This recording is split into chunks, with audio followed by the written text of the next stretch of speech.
and we want the fans out of their seat. We want to score goals. We want to get them, momentum on our side, and then on the flip side is when we don't have the ball, is it we got to be dogs.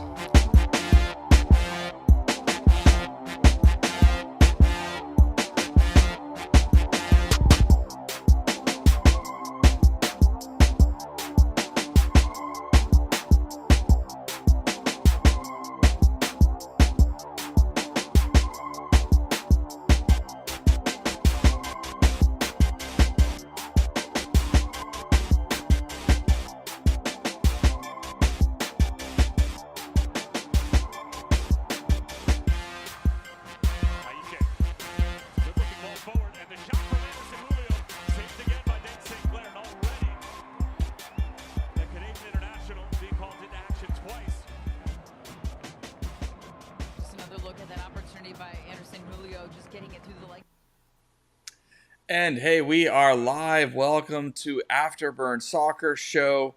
I'm your host, Nathan Hill. You can follow me at Afterburn Soccer on X and even find me over on Blue Sky. And with me is our good buddy, Mr. Colin Couvert. Oh, and here comes Jose, right? At the nick of time. Jose Carmona right on cue. At El Chico Carmona. We're here. We're here to talk about a busy weekend for FC Dallas and for North Texas Soccer Club. We're going to break it down. We're going to take your comments, your questions live. I don't know if our buddy Marcin will be hanging around for this one because I'd love to hear some takes on how his Rapids team did this weekend down in Houston, down in the swamp. But yeah, he's probably not so happy. But hey, We're pretty happy. I think that's where we can start the show. FC Dallas traveled up to, after the disappointment at home the previous weekend, traveled up to Minnesota United, who are a strong team this year, a well put together team, have been an opportunistic team. And there was no guarantees that FC Dallas was going to come away with something. And in fact, when we saw the lineup going into the game, a heavily rotated lineup with a growing injury list that gives us some concern for Dallas sort of to turn the corner. But with that rotated squad to go up to get a 0-0 draw on the road, grab that road point before continuing on this long road trip for the club, that's a really good thing. A good kind of confidence booster. Good for Maarten Paes to get his first clean sheet of the year. Hopefully many more of those to come. So let's just start off with reactions. Colin, we'll start with you. How did you feel about that draw on the road against Minnesota for FC Dallas?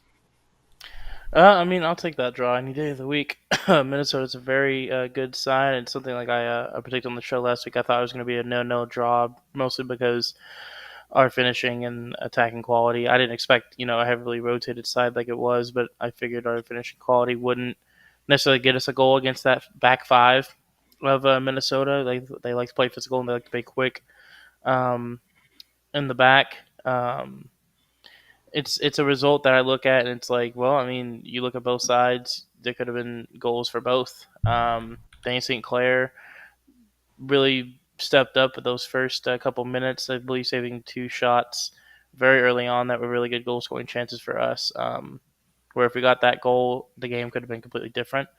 But at the same time, I'll take that 0-0 draw result on the road every single time.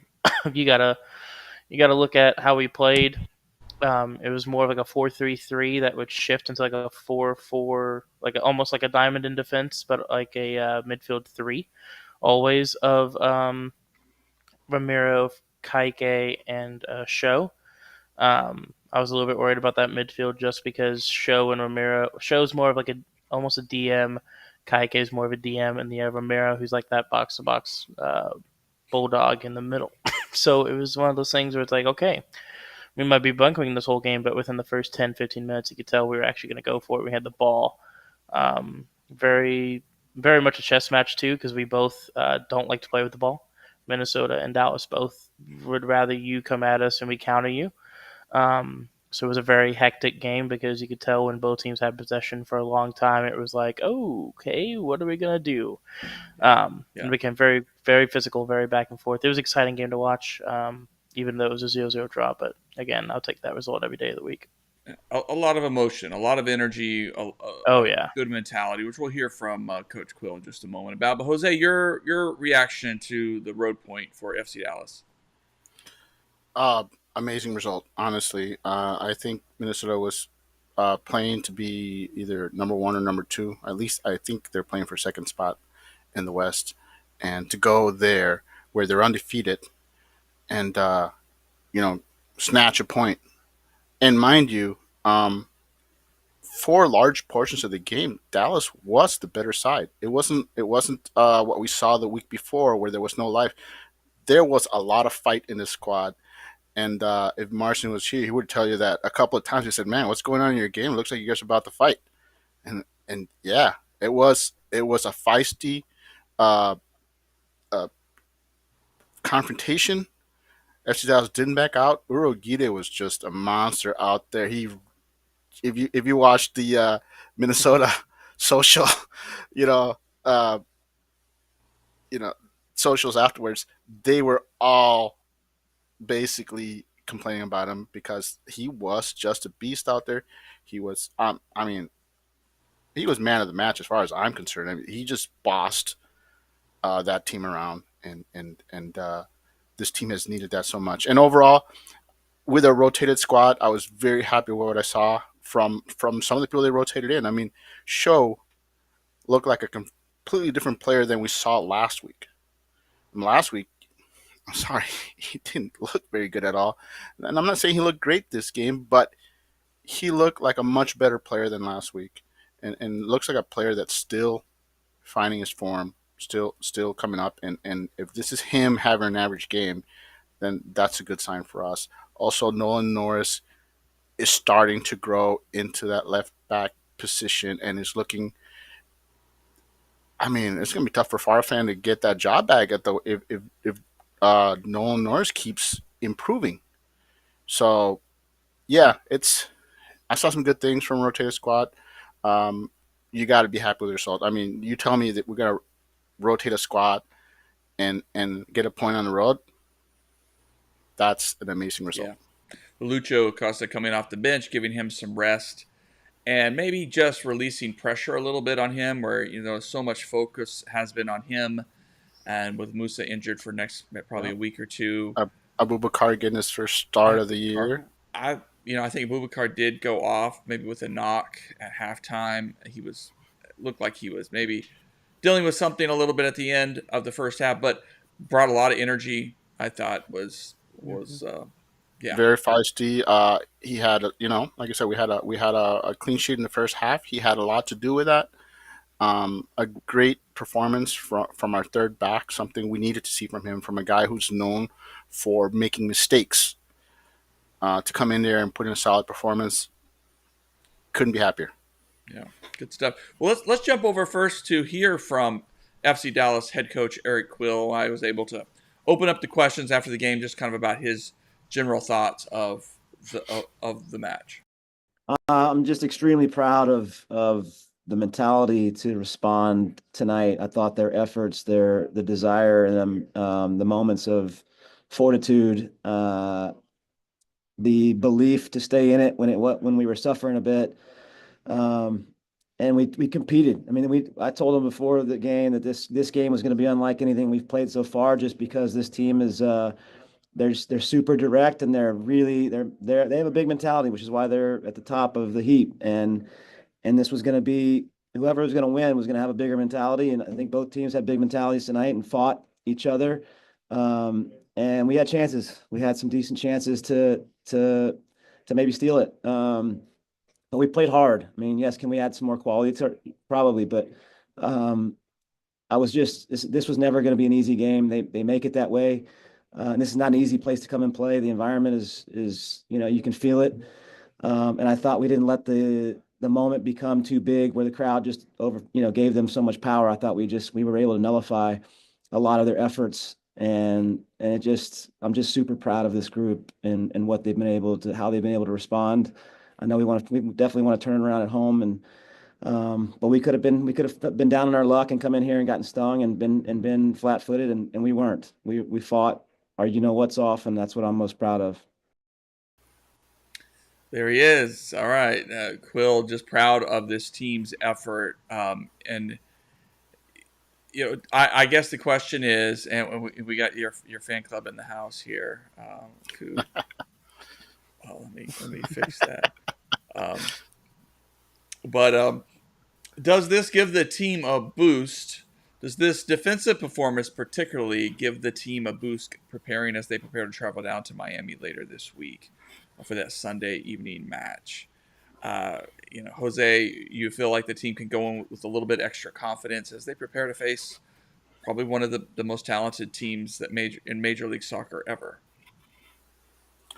Well, one of the most talented teams offensive wise. I mean, they've got excellent attacking, excellent midfield. I'm still not sold on their defense. I think teams sit there and they worry so much about what Miami is bringing forward that they're afraid to attack. And the way Dallas plays, looking for the counter, they're gonna get their opportunities. If Miami gets their opportunities, their opportunities, they're gonna finish. So FC Dallas has to finish when they get those shots because they will get them. They play in. I believe that they'll have their counter opportunities, but I can see them giving up a goal, possibly two. Miami is that good, and they can create something from nothing. They can break you down like no other team can. So there's no shame in allowing a goal or two against Miami, but I fully expect FC Dallas to match them goal for goal, and I think this is another game that is going to be, competitive, and if they show the same kind of fight they showed against Minnesota in Miami, yeah, this team has a chance. I mean, I know some people think Miami's just gonna roll over us. I think Dallas feasts on teams that don't play a low block, and Miami's not gonna play a low block, and that's something that FC Dallas is built to take advantage of.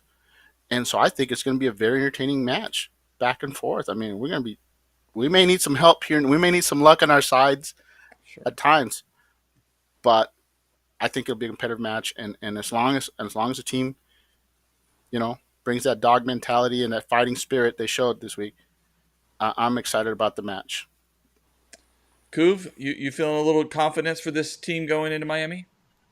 I am, but it's for a little bit of a different reason. The reason why I feel a little bit confident is after any time we got to remember Miami does play in Vancouver for Champions Cup on Thursday night at 9 o'clock our time, so they can be playing at 10 o'clock their time, which people say that doesn't matter. Dog, me going to the East Coast just to watch a game with the hour jump felt like an eternity for me. So the hour of definitely will matter difference for them playing from 10 to midnight. Um, and then having to get straight back on a flight back to Miami. That way they have time to train and rest and recover before Sunday at 4 o'clock. Um, Basically, you do the math. They have basically 2 days of training and rest before us. We have a whole week to settle and do whatever we need to. Um, this is obviously also history is a little bit on our side. We've only lost to Miami in penalties during Leagues Cup. That is the only loss we've had against Miami in the entire history of our clubs playing each other. So it's one of those things where, you know, not to be a history merchant, but I can see us getting a result. I think, like Jose said, they're not very sound defensively. Ustari is an insane goalkeeper. He's not uh, getting red cards in like the 18th minute, but he is a top goalkeeper in this league. They have the talent on the back line, but no cohesion. It's one of those things where if we can take advantage of their weak defense, we can definitely get a goal or two. It's just I don't. I'm leaning towards again like another draw, but I think it's going to be one of those games where it's going to be exciting to watch, like Minnesota, but for different reasons. Where it's going to be super open, and Nolan Norris is going to have the game of his life against Lionel Messi. So I know he's excited for Yeah, that.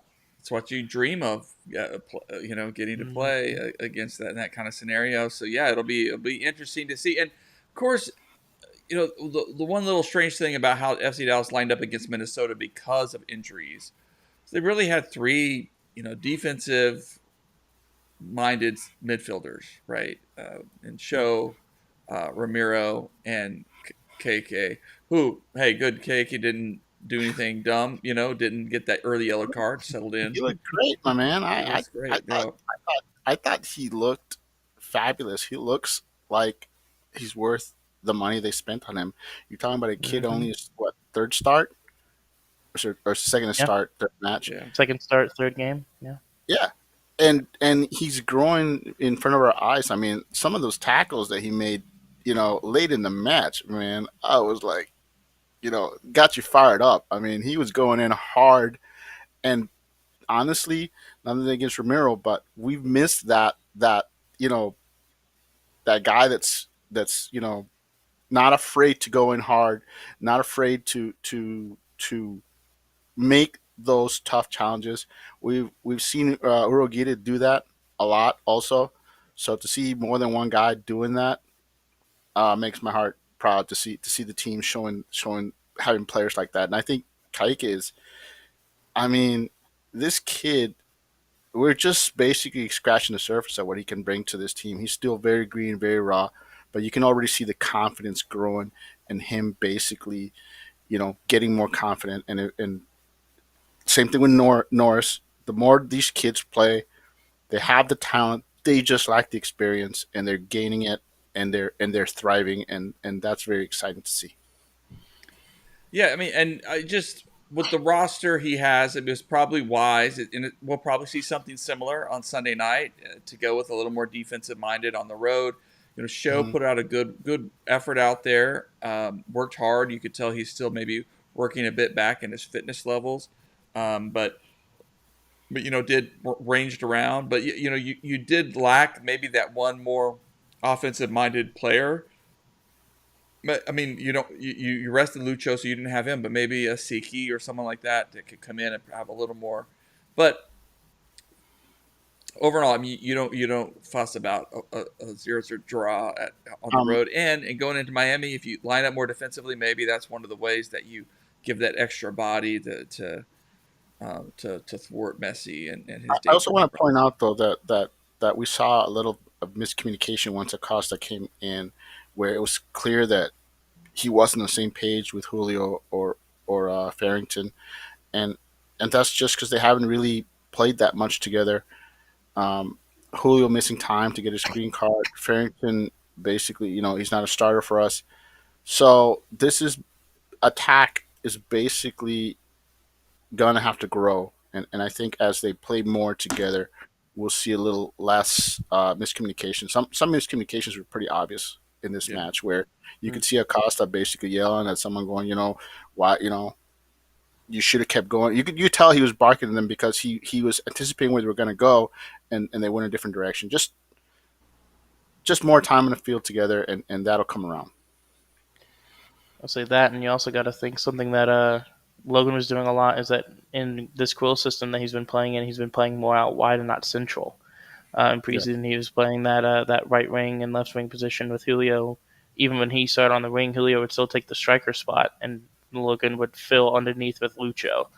So Logan, it might be not. I'm not going to be drastic and say it's a Kamungo playing wingback situation, but it's very much a okay. This whole preseason and everything, I've been playing underneath, and you could tell that it took a while for him to get used to. Okay, I'm up top with Julio, and Pedrinho's underneath me, not me going underneath Julio, which Mhm. I think it's smart to have him underneath Julio. Um, because I mean Logan's the only height we would have on that attack, so it makes sense for him to play Julio and then come in late in the box for a header or a cross. But you could tell a lot of it also was just like Jose said, it was miscommunication, but also these players have not had time with Lucho. Julio's been out with getting his green card for 2 or 3 weeks. Logan has been on the bench. Pedrinho was subbed for him, and then you have Show and Kaike, who are again Show's first start, second match, Kaike's second start, third match. So it's one of those things where again, I think this lineup that we saw, the midfield at least, is going to be probably the midfield we see for a while, even with Leggett getting back healthy. If anything, it'll probably be legit Kaike show rotation of the three. I think Romero is really the only solidified starter until he gets maybe if he gets ran to the ground a little bit for health reasons or for just age. He's 31. We got to remember. Um, so I think the midfield will be a constant rotation, and then Paxton Palmercall also we forget about him, but he's back in training. He has been for a week or two, actual team training. So that is good to see. So he should be back, I believe, from what I've heard, uh, June, July. Wow. So Okay. that'll be good to see and have him back as well. And then once we get him back, that midfield, man, it might be up there with one of the most well-rounded in the whole league. Okay. Um, Good thing. Good If thing to if look forward to. if they play up to their standards, I mean, 100%. you gotta remember that Paxton hasn't played in a while, and while I Year and would a hope, half, yeah. yeah, I hope he comes back and hits the ground running. It may take him a while to get back into actual the Paxton that we know and love, but we'll have legit before then already returned, and I think once the Jet comes back, it'll suddenly give Quill some options. You'll have Show will finally be 100%. Kaike will have some experience under his belt. Ramiro, and now he has some options with once the Jet returns, of how he wants to line up that rotation, which will be nice. And then of course once Paxton comes back, provided there's no other injuries, with those four players available, you can slowly ease Paxton into playing time instead of rushing him in. Well, good stuff. And keep in mind the other big looming decision is that Show. I think his loan is up in the summer, so I think that could be one of Mhm. the spots that they're thinking, hey, we let him go and we go out and find that center back or whatever reinforcement we need. It opens up a spot, but it's gonna be interesting to see if he plays himself into contention and they have to think about keeping him here in Dallas. So we'll see. That'll be one of those questions looming. Um, But I want to say right now, I think honestly, unless the price is too high, I can see the show sticking around unless he has another setback of any kind. He just if you're gonna be playing two sixes all the time, you're gonna need that third six. And I don't know, like I said, unless the price is too heavy, I can see show sticking around because you're got we don't talk about Delgado. Delgado's the other midfielder we have, and do you want Show out there or do you want Delgado out there? And right now, I know Show's only second game, but I already like what I see from him better than what I see from Delgado. And nothing against Delgado, I just think he's being misused. mhm, I see them playing him out wide a lot and stuff like that, and I'm not sure he's being used to his best ability. But right now, if yeah. Show keeps improving, it's too early to tell. But I wouldn't be surprised if they buy him. Next question, Osaze. Should he be in the running for an MLS All Star team spot? The Homer reply is absolutely. Uh, I mean, I think he's making that case, um, but he has to make that case in the big games. Against the big teams. He looked great against Minnesota. Now comes Miami, and if Dallas gets torched 3-0 at Miami, there goes your argument. But if it's a 5C showdown like it was against Detroit, and the defense holds stout, and Miami has to score an amazing goal or two, then yeah, I think we can tell that he's one of the best center backs in the league. But the league has to see it too, and I think he gets a good chance to make that case Sunday. All right, we'll have a Oh, chance. he is 100% a MLS MVP. Like he is up there for one of the best defenders in the whole league. And I, like Jose said, if you saw some of the amazing banter on Twitter I personally got involved in, um, it was holy yap is all I can say for some of those people.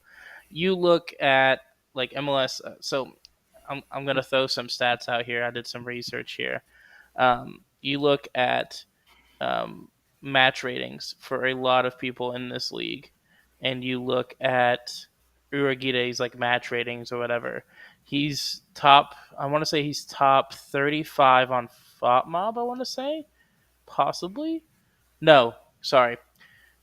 In defenders, he's top 15 on FOTMob.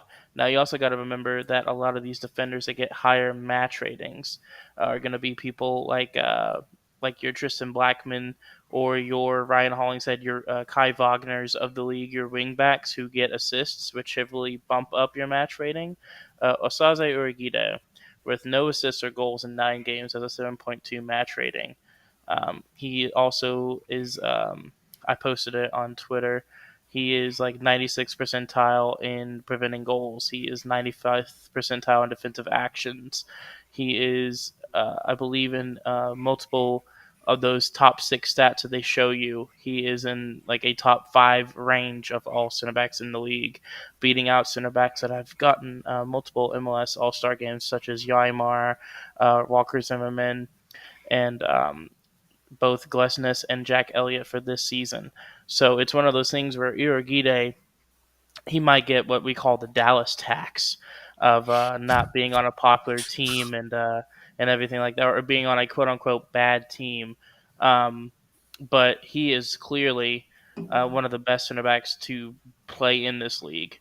The socials kind of posted it today. Like he led the game in ground duels won, in aerial duels won, like quite literally everything for the game on defensive stats. And it's one of those things where you look at you look at like just how he's playing too. He passes the eye test, he passes the stat test.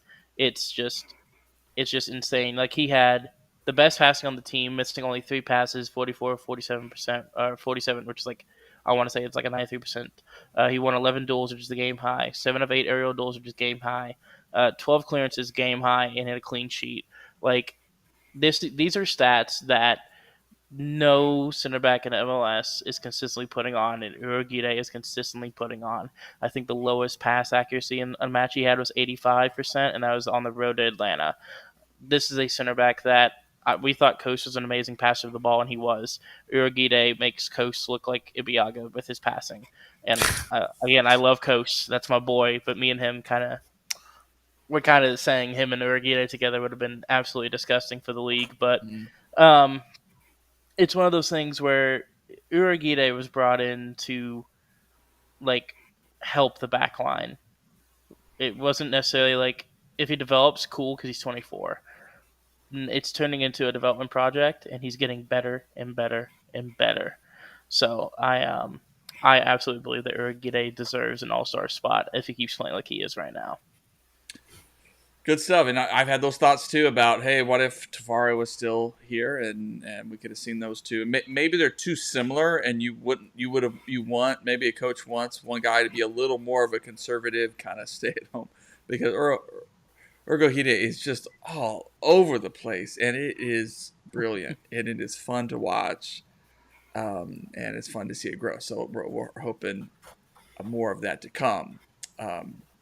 We'll come back to and look ahead to this weekend in just a moment, but let's touch upon North Texas Soccer Club, who were at home on Easter evening. It was kind of made for an interesting Easter, but nice to kind of sit back and watch a game.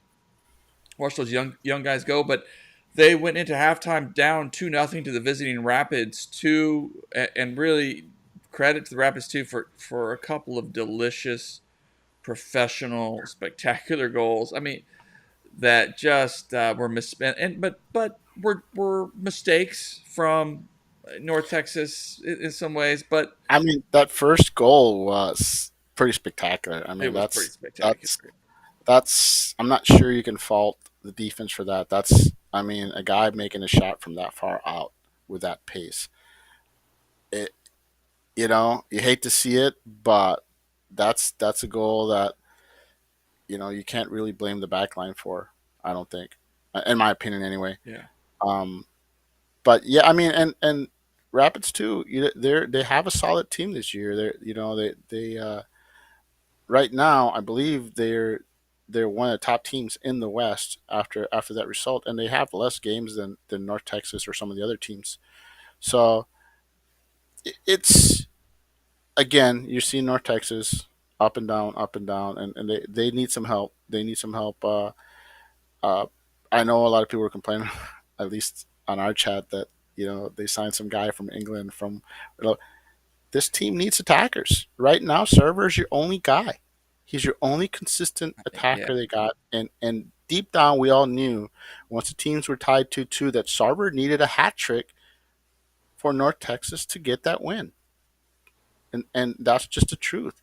Is they lack, for whatever reason, they're lacking firepower on that team, and that's costing them. And mind you, that's not the only place that need help. That backline still needs to solidify, and you saw two players that haven't played to it paired up before, and that's another thing is that backline still has to gel, and I like to see them sign another player or two for to bolster that backline. But this team still, I think this team is still needs to add a piece or two. Um, Yeah. I Well, they signed. Hold on. They signed that midfielder from Europe, and I don't know. He hasn't played yet. I don't know if he still has his visa. Uh, you, you got the striker also that came there from Europe. Another guy who's probably waiting on his visa. So they have some signings. They just, for whatever reason, they're not with the team right now. so I mean, credit to Sam Sarver, the captain. Fourth, he scores a brace to help the team come back and level it. So it looked like, yeah, North Texas was gonna kind of get their, get sort of control in the game. And Sam Sarver, the team captain, really just putting the team on his back. And frankly, the way he's playing, you're like, okay, he was a super draft pick, but maybe he's making a case if he keeps this up. He definitely is. That FC Dallas has got to take a look at him as an attacking option to keep developing. But no, Aaron Essel, I don't know if that's who you're talking about. He did make his debut in this one. Oh, did he? I Yes, didn't see. and if you didn't get to watch it, I'd say go back because once he comes in, you immediately see the quality that he brings. Now you could tell too that he was, he gave up a foul or two that you're like, man, come on, and especially dangerous spots, but brought immediate energy and just looked like a man among boys, and was. I did watch the game. I was watching on my cell phone, unfortunately. So, Yeah, so but I know couldn't too. quite pick out who was who. I mean, it was late, kind of more mid second half that he came in, and I, maybe I should have put some highlights together, but he won the ball and just got the ball forward. I mean, he just looked like a really excellent player. And here's the most intriguing thing that happened that I'll probably do a follow up piece on if I have time later this week. Is I asked Gall in the post game press conference just about Aaron Essel making his debut and the impact. And Gall was glowing, and he said, and I sort of quote, he said, "We knew he's going to be important for North Texas and for FC Dallas," which, for a 19-year-old kid coming over loan, but from the first division and the Scottish Premier League, he's got some talent. So he's going to get maybe a season to grow a little bit in North Texas and maybe make the jump to FC Dallas. But he looked physically like he's going to be a really special player. Good. And a I'm gonna have to two-way go back. player is what Gall said. He's not just a Yep. defensive midfielder. He can get forward. I'll probably go back and rewatch that then. Like I said, I only saw it on the cell phone, so it was hard to see who was who. But I'm glad then that's the case. I'm just saying the signings that they've made. Like I said, he made a second half appearance. I mean, he was brought in probably to compete for starting minutes. So once we see him get a start, we can judge him, for the full 90, hopefully. And like I said, we got a striker coming. That's great. So midfield striker, but I like to see them add another help on the back line. And then I think you'll see this team. They just need to gel. You know, no shame in losing to the Rapids. It sucks that it was at home, but like I said, the Rapids too do have a pretty solid reserve team this year. 100%. And I mean, I think something that we also need to look into is North Texas again. Like I kind of said at the beginning of the season, it's a lot of new bodies. Yes. My prediction was, I mean, maybe we squeak into playoffs this year. I'm not really I'm not too high on this group of players, just because again, it's like we have players that are like just fringe outside of MLS, which a lot of those players have gone up to FC Dallas and been loaned out, such as your Pendekas, for example. Some players have gone on to be loaned out to as well, so like such as Sally, um, who was thought to be a good bench player for FC Dallas this season. And then you have some players that are like on the fringe as well that are still playing for North Texas, which is great to have, such as your Tariq Scott, or sorry, yeah, Tariq Scott, and I think we had 7 players from North Texas that played for North mhm, Texas SC on the FC Dallas roster. 3 of them were starting. So I mean, exactly. that's a lot of firepower. I mean, and like you said, the Pondeka got loaned out, Salih got loaned out. Don't forget Pepe got loaned out. hmm Um, so yes, this team is. I think they have the talent. It's going to take time to gel, and this team, I think, is a team transitioning into what it's going to be. So I don't think they're a title contender or anything, but I think you're going to see some players from this year grow into the role and then maybe take a more prominent uh, role with a team next year. So that's what I'm looking for. I'm looking forward to seeing how many more. They signed a couple of academy kids to contracts, and I want to see those kids get time and see how they grow. And hmm it's a team in transition, and it looks it, and we'll see by midseason. We'll have a good idea. Mhm.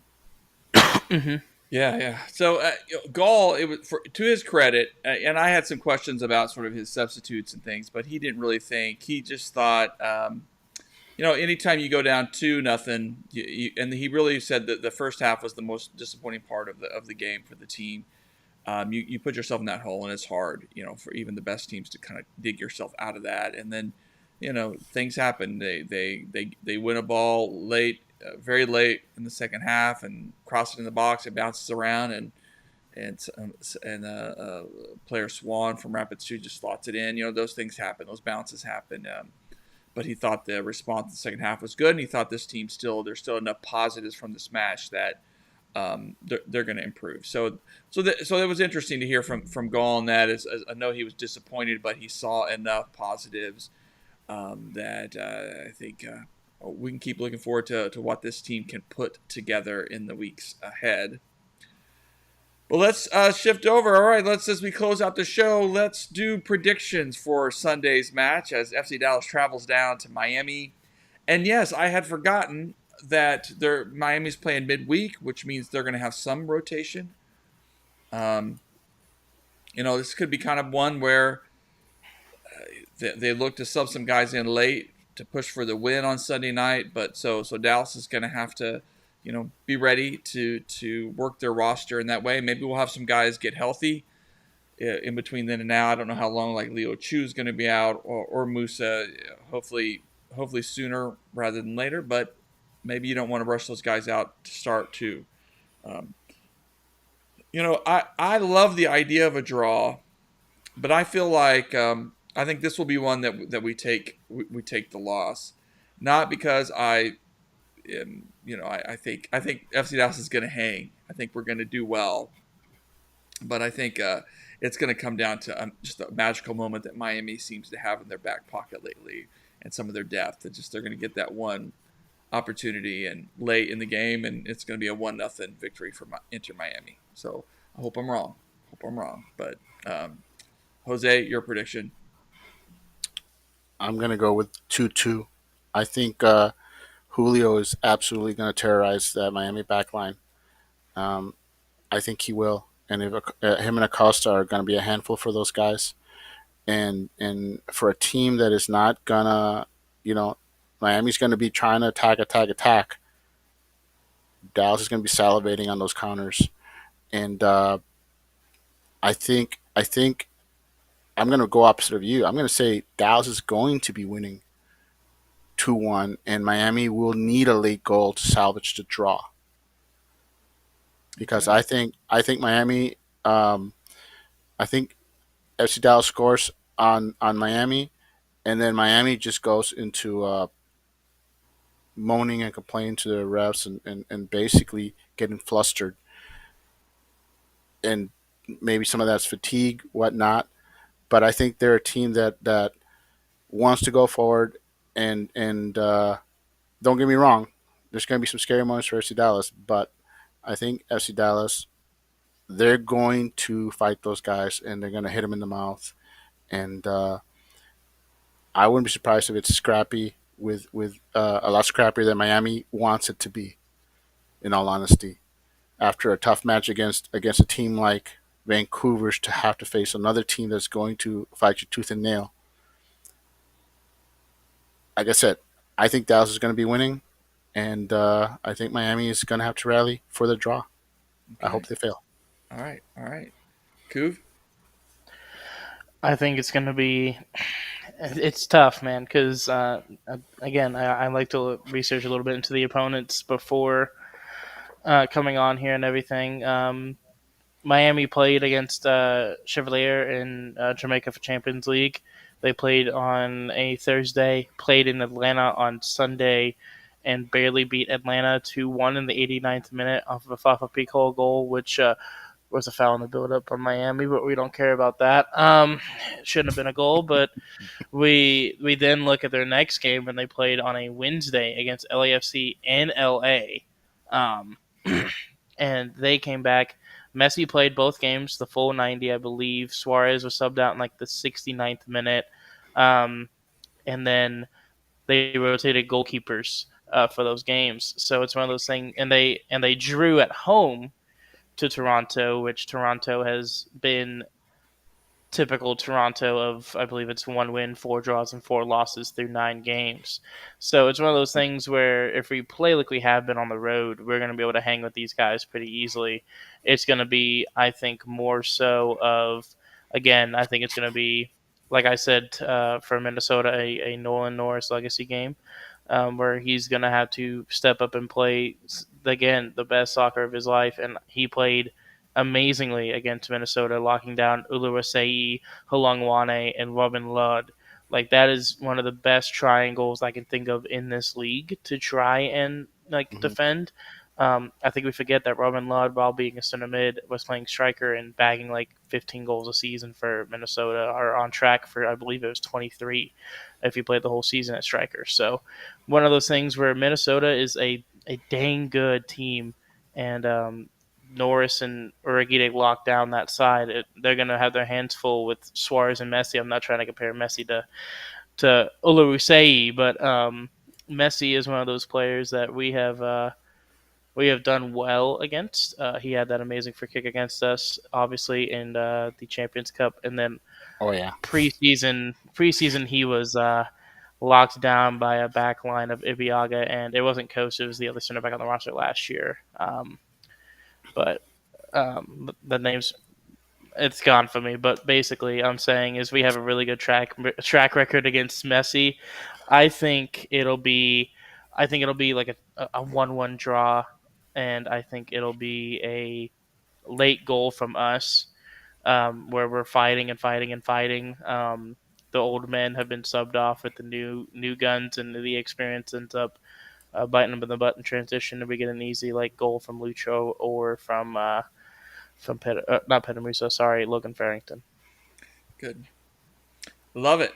And I do think the margins are going to be thin on this one. I really, and it could, so and hey, maybe it will be, it's going to be an exciting game. I don't want to, it's just hard to know right now. And I think the injury, for me, the biggest part now is this injury roster, the injury riddled roster that we have right now. That if a couple of those guys are healthy, I think I like our chances even more, because even that just gives us some extra bodies to turn to in this match, which I think is going to be physical and intense. But we'll see. But I do like Jose. I mean, I think your point is good that like if there's a team that is going to really mess with Inter Miami, it could be Julio, it could be Logan Farrington, it could be a Bernie Kamungo running onto balls and making chaos happen, and so if that happens, if that's the game that unfolds, then yeah, I think Dallas, we're going to be looking in a pretty strong position as the game wears on, but we'll see. Yeah, I think like I said, I'm looking. I think it's gonna be entertaining. I think we're gonna be, you know, Yeah. chopping on our nails down the stretch. But I'm looking forward to it. Win, lose or draw, I think it's gonna be an entertaining game. All right, well, we'll leave it there. We appreciate everybody listening in. Mason McCord for making sure you wanted to hear Colin offer up his yapping. We appreciate it. And, of course, everybody who listens to the podcast, wherever you find podcasts, appreciate any feedback you can give us. And we'll keep trying to post some other good things at afterburn.soccer. Get a video clip or two up this week so we can keep breaking down these results and thinking about what lies ahead for FC Dallas and for the league. But that's it for now. So good night, everybody. Good night.